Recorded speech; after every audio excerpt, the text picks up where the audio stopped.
alive. Oh, it's alive. It's alive. It's alive.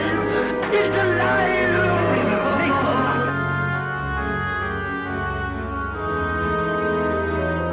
The man who is pure in heart and says his prayers by night may become a wolf. The wolf bane grows. The autumn moon is brighter than he.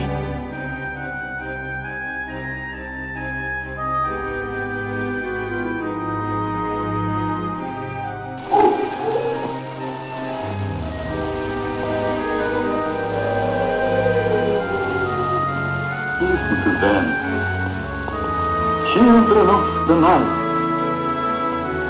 What news came? Reality Radio presents Scared to Death. Coming to you from Nashville, Tennessee, this is the award-winning Para-Reality Radio. Good evening, everybody. My name is Sandman, and I'm going to be your host on this very special new addition to the show. This is something that I have been kicking around for probably, 4 or 5 months, and I am really super excited to bring this new segment of Para-Reality Radio to you called Scared to Death. This is where I'm going to be presenting to you some old-timey horror radio plays that were popular back in the 30s, 40s, and all the way up to the 50s, and some, such as what I'm going to present to you tonight on the premiere episode, are actually even modern day stories. And I have been, I'm always looking for new ways to bring a different audience to the show, new ways to get the Para-Reality Radio brand out there. I'm always trying to find new things to add to the show.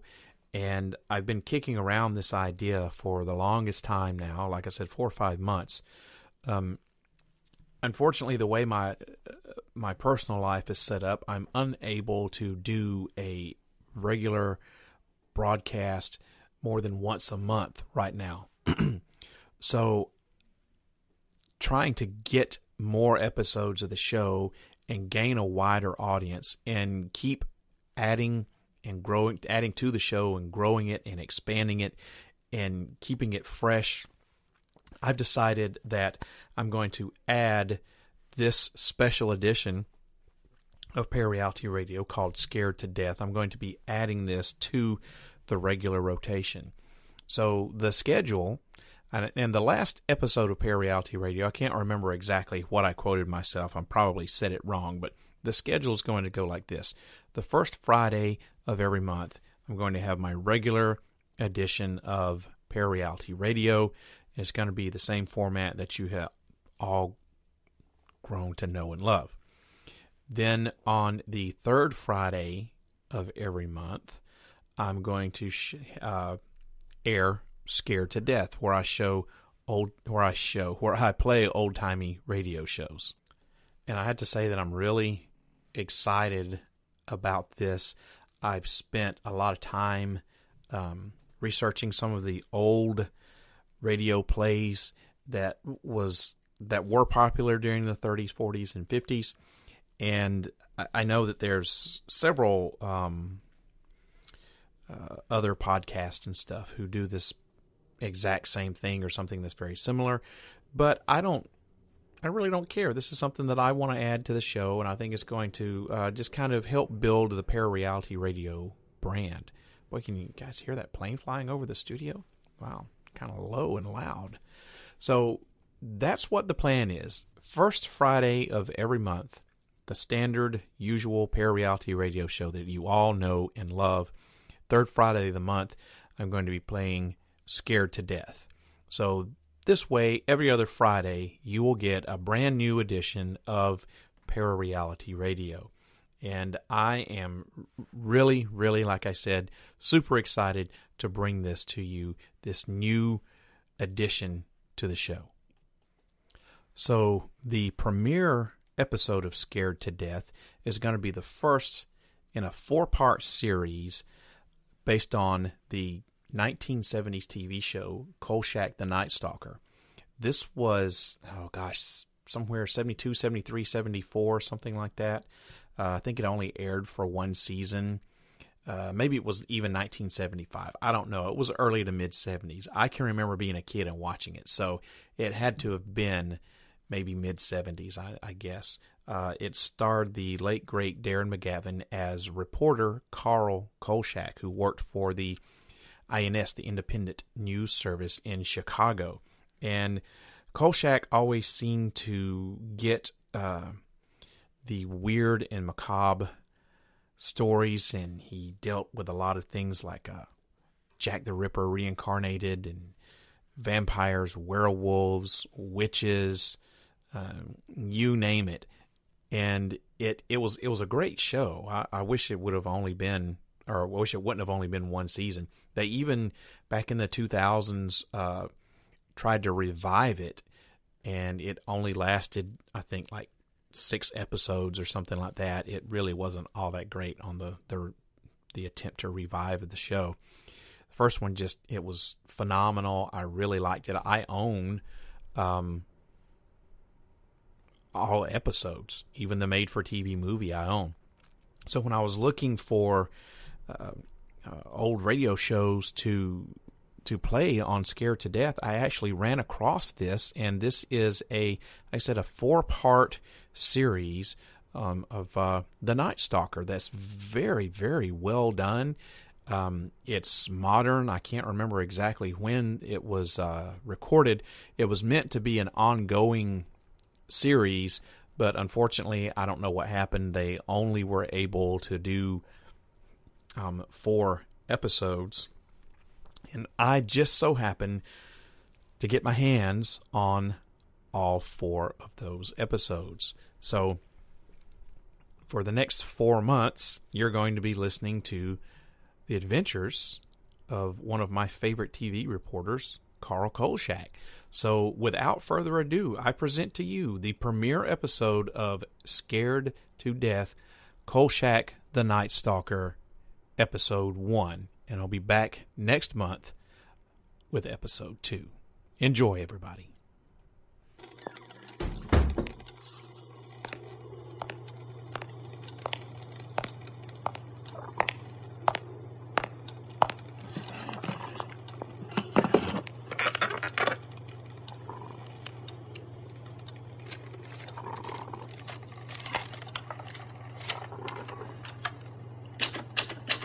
My name is Carl Kolchak, former reporter for INS, Chicago's very own independent news service. In all my years of investigative journalism, I've seen some pretty strange things. Today, you'd simply look at them as amusing fodder for the national tabloids. But hear me out when I tell you that they're real. The vampires, androids, ghosts, swamp creatures, monkeymen, and even Jack the Ripper, yes, every last one. Rather than jeopardize my former editor's sanity with such sensational tales, I simply left out the details for public consumption.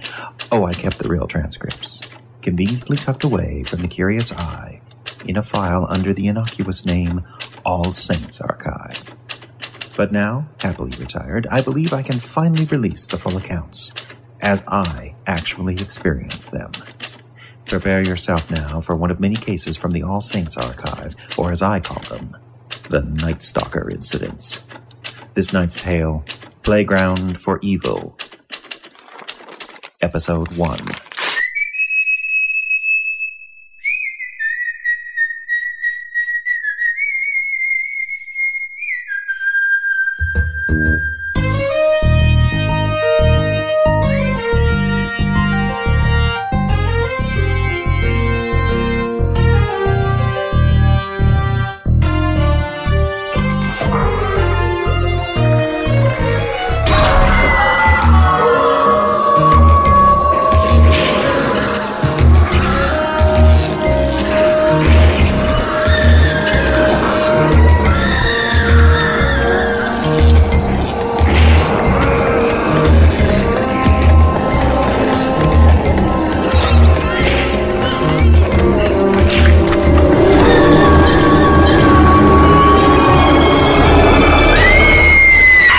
Broken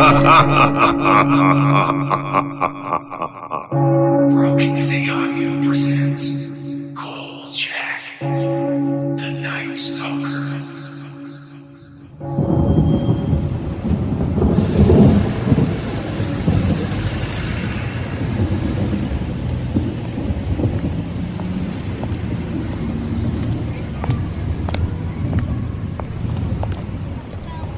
Downtown Chicago, night. An hour before closing time for the Chicago party scene. Bergali's Emporium, swank ritzy bar for the jet set where a glass of water alone costs $5.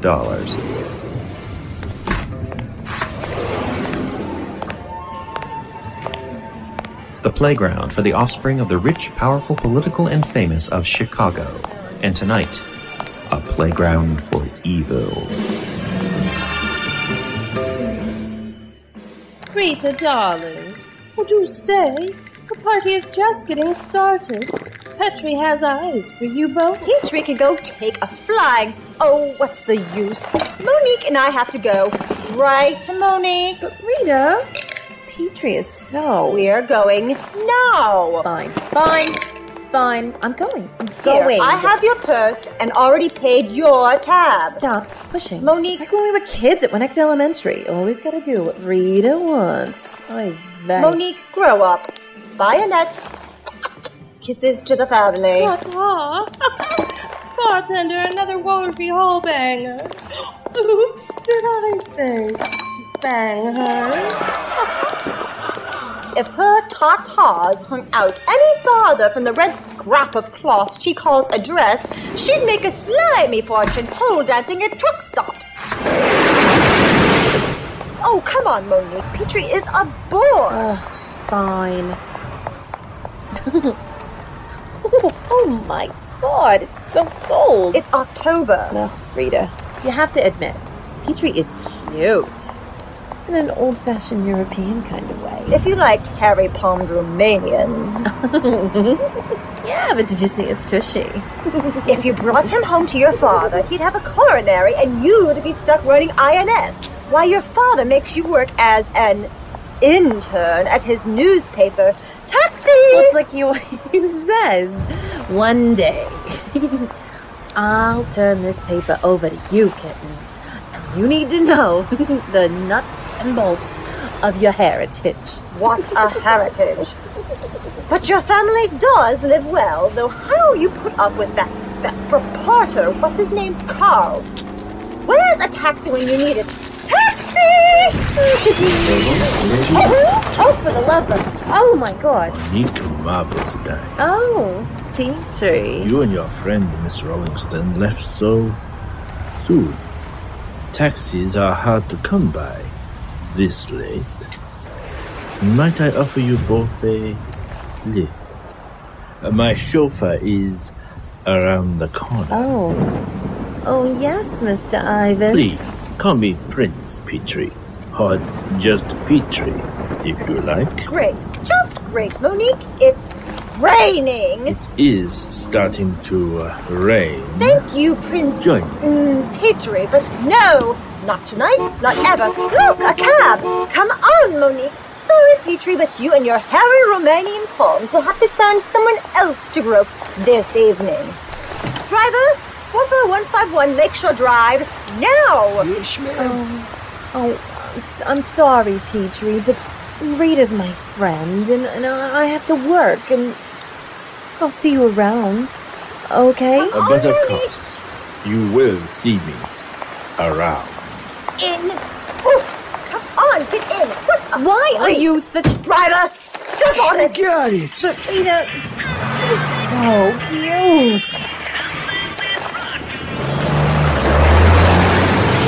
Pity for you, Rita Rollingston. Adrak, we have another stop before retiring this night. Yes, master. And Adrak, is Annette safely tucked away in the trunk? As you commanded. Good. I'm vanished. Let us depart. But the slight detour to Lakeshore Drive first.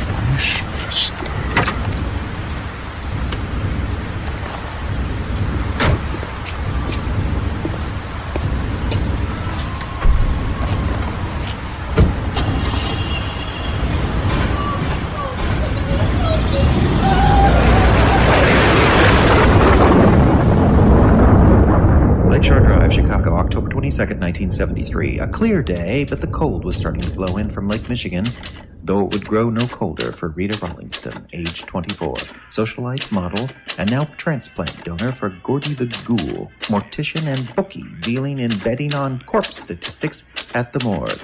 Who needs to track with Gordy around? I can't put Gordy in this. He's helped me too much in the past. And he still owes me money from the last bet. I'll mark that down on my calendar. First time Gordy has to pay Carl Kolchak. My luck must be changing. Okay, Rita Rollingston is 24 socialite model, and now bloodless victim of a serial murderer. She was found at her penthouse, 44151 Lakeshore Drive, drained of all her blood after, or possibly before, a fall from 30 stories. This reporter wonders if the term Oh, for Pete's sake, Tony, I'm working on a Pulitzer here. A Pulitzer? A Pulitzer? Emily! Yes, Mr. Vincenzo? You don't drink coffee. You drink green tea. Are you getting Kolchak his coffee? I pay you to write an advice column for INS, not to get Carl Kolchak coffee. Tony, that was my... Coffee, which is now in the trash can. Like your story, if you keep writing about Emily. I need it. Essence. But Mr. Vincenzo, I've kind of, been talking with Carl this morning. He's so nice, No, you know. Not you too.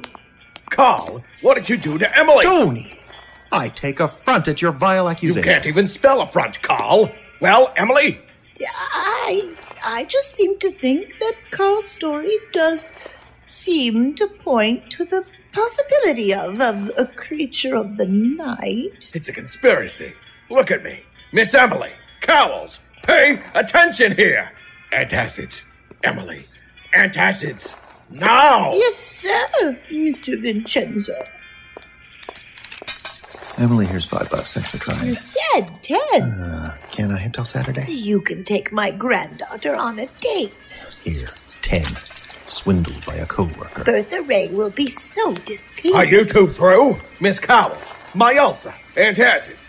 Remember? Now! Yes, sir, Mr. Vincenzo. Look, Tony, not only are you going to have yourself another heart attack, but you saw yourself that dearest Emily believes me. Don't you, Emily? Don't Carl.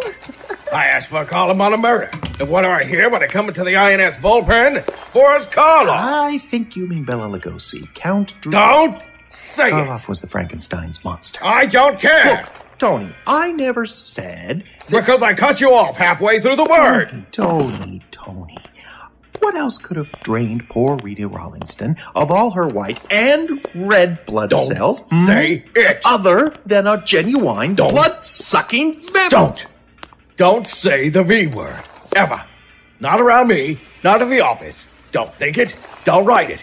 Don't eat garlic bread. Where the hell is Emily and my antacids? Tony, you have to listen to me. I have an angle. An angle? You.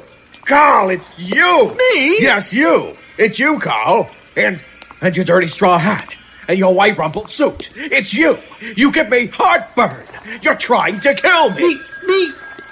Yes, you. Now, Tony, if you would just let me report the facts. Yes, Kolchak. Facts would be nice. For once without. Hold that thought, phone. Tony, you really ought to consider therapy. What? I don't know why Kolchak's trying to kill me. My life for a roll age. Tony, the public. On the phone. Carl? Shh. Yes, this is Carl Kolchak, INS reporter. Really? You don't say. Carl? You know, your voice is familiar somehow. I get that a lot, too. This is strange. Carl? Well, I would think so, Miss... We are going to talk, Carl, soon. Shh. Where is Emily? Really? What do I pay you people for? Tony, you don't say. Pardon me, Mr. Vincenzo? What? Monique? Why, you were almost, but not quite, on time. Really? I don't care who your father is. Heartburn. You all give me antacids. Do I get them? No. Pardon me, Miss... Morning, Monique. I night. need... Yes, Mr. Kolchak. With my friend Rita. Did you say Rita? Boss's daughter shows up at noon. My Aunt S is AWOL, and all I have is Kolchak, and another one of Vampire exclusives, Tony? Carl. Sorry I'm late, Mr. Vincenzo, but my father said it would be okay. Did we say something wrong, Tony? Yeah, with Rita. It was a long night at Bergali's Emporium. Now that's a ritzy joint, Monique. Hold that thought. I'm on the phone. Breaking news. Oh, that? Oh, I know that was my editor. No. He's giving me the hearty Italian thumbs up because I'm his ace reporter. Now tell me again about this acquaintance of yours and his nightly unnatural habits. And you say you live on Lakeshore Drive. Lakeshore Drive? Right next door to the deceased. Oh, really? And your name Lakeshore is Drive? Lilith Cordescu? That's with a K? No, a C. Okay. Well, I'll be over... Lakeshore Drive? 2 o'clock. Okay, 2 o'clock will be fine. Thank you, Miss... oh, of course, Lilith. What happened at Lakeshore Drive? Call me Carl. See you this afternoon. Goodbye. At 2. Ciao. What happened on Lakeshore Drive? Murder. Look, gotta run. I have to stop at the morgue and meet Lilith on that hot lead. Where's my... tape recorder. Thank you. You know, I have a friend who lives on Lakeshore Drive. My Mustang needs an oil change. What? What? Oh, it happened on the 44-100 block off Lakeshore Drive. You can tell me about your soiree when I get back. Never been invited to Bergali's. Do you need any help on this scoop? I'm still wanting to become a journalist, you know. Wonderful. Not again. Gotta dash. Talk about that sometime. Bye. Mr. Kolchak. Glad to see you're back from Brooklyn.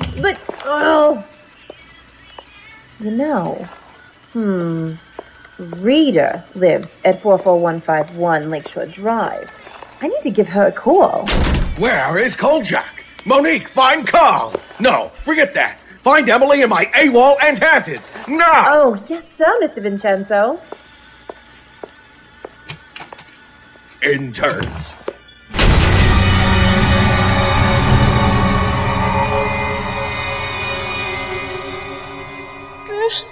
Where am I? Oh, I'm weak. I feel, drained. Dark. Oh, God, it's dark here. I'm still here. In the dungeon. Who is it? Help me, please. Annette, you are awake and feisty as ever. I don't know who you are, but my daddy's rich. Will not miss his spoiled debutante of a daughter. Your blood is rich. But that is not why you are here, Annette. Though it did please me to taste the fount of your life. What are you? Some kind of I am, and I am not. But that is such a pedestrian name for the children of the night. Let me go. Let us just say that I have made a pact with forces.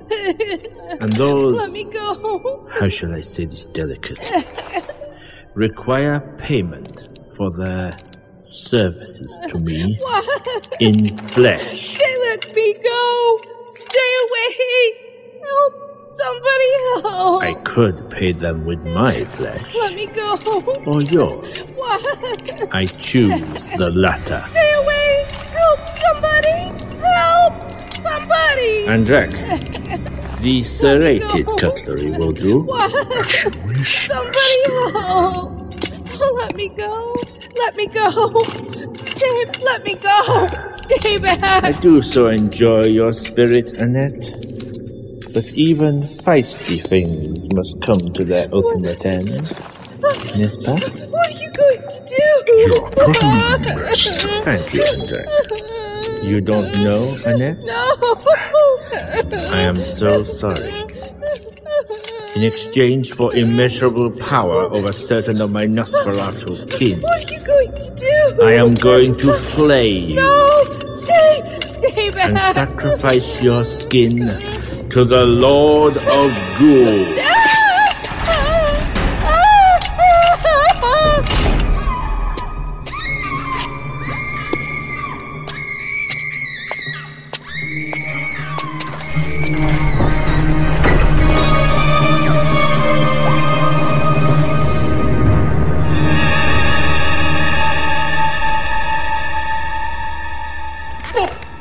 Gordy, I drove all the way down here because I wanted fair and square. You still owe me for all the Saturdays you said you'd pay when you didn't win, stretching back to the dawn of recorded time. Funny, Gordy. Look, does a city medical examiner make enough to send 3 kids through college? No. All these trips of mine to the city morgue and this racket of yours are putting your kid through school, Gordy, and me in the poorhouse. Be nice to your bank, Gordy. Bank that has no money? What'd you want, Carl? Well, Information on who now? Rita Rollingston, 24 years old. She fell out of, Lakeview Drive, right? Brunette. Yeah, that's her. I want to know if she... I still have to pay the pot? Gordy, that's highway robbery. You owe me. We've covered that. Fine. $5? 50. 50? Have you been smoking the formaldehyde? How about... How about... $23.36. Rest on your tab. Gordy. My youngest needs braces. You're gonna need braces on your legs. What was that, Carl? Fine. Here. Now, was Miss Rollingston drained of all her blood before she took the fall? Yes. Strange case. She should have been a mushy mess. Sack of potato chips after a fall like that. But no blood and no broken bones. What? See for yourself. See, Carl? What the hell? What? She looks alive. No, she's not alive. But her contusions have healed. You have any garlic and a steak? What? I'm serious, Gordy. Get me a wooden table leg, a yard dart, something. Are you insane? I've seen this before. She is a vampire. Gordy, we found another one, like the Rita case. Name's Annette Bennett's. Flayed and drained of blood and, skinned. I've never seen anything like it. The wagon's on the way here. You! What are you doing in the city morgue? Captain Mad Dog Siska, how the heck are you? Annette Bennett, you said she was skinned. You mean like flayed? That's confidential police business. Another one like Rita Rollingston? Tell me more. On second thought, I don't want to know why you're here, Kolchak. Forget I said anything. In fact, O'Brien. Yes, sir. Impound Kolchak's camera, tape recorder, and anything else he has. What? Yes, sir. Kolchak. Oh, you can't. This is against the law. Hey, I paid for...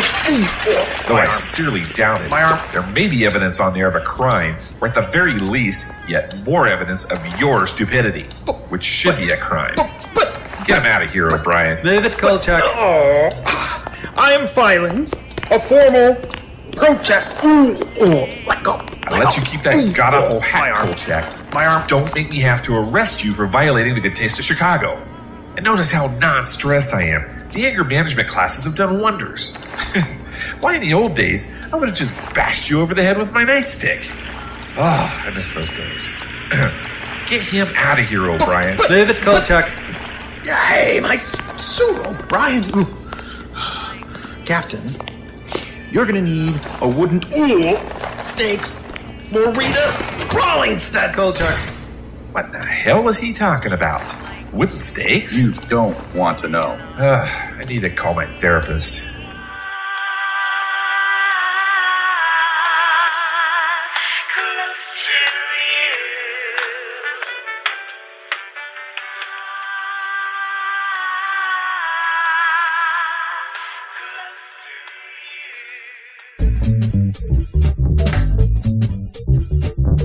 .30 p.m. After having my camera and tape recorder impounded, I ran by the bank, found I was overdrawn, ran back to the office, borrowed an advance from Emily.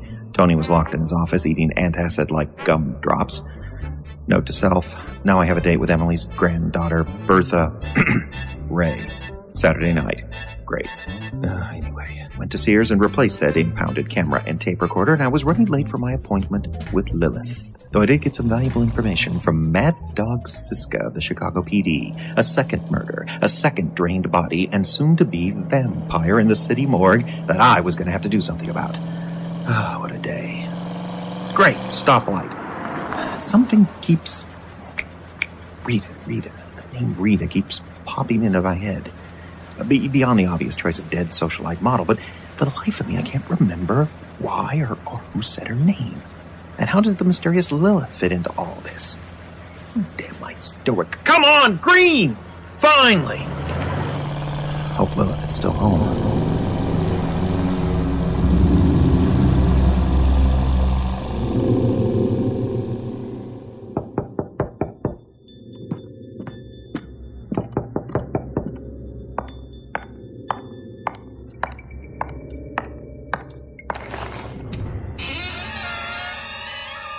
Mr. Kolchak, you are late. Sorry about that, Miss Cardescu. Long story, murders, captains of Chicago's finest in need of anger management. You know the kind.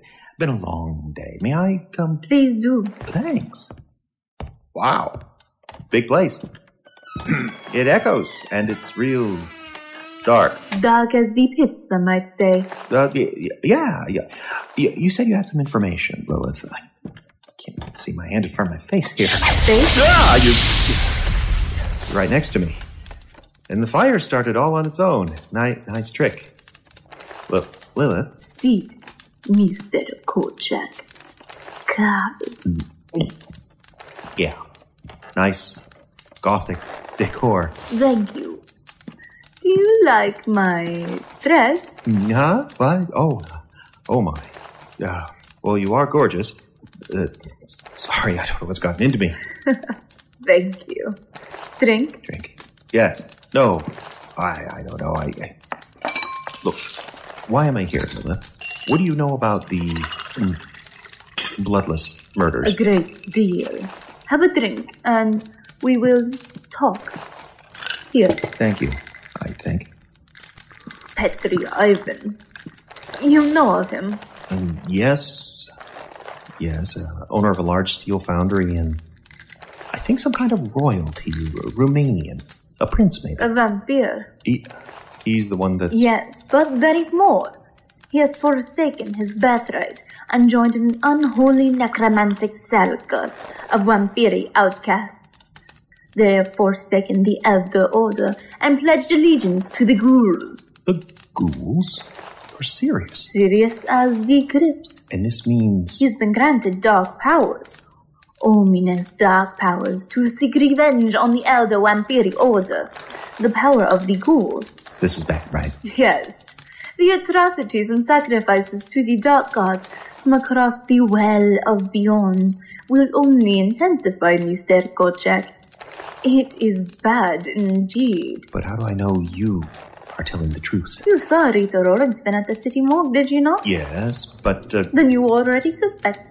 I simply confirm. But how do you know all this? Why, Mr. Kolchak, I thought you knew. I also...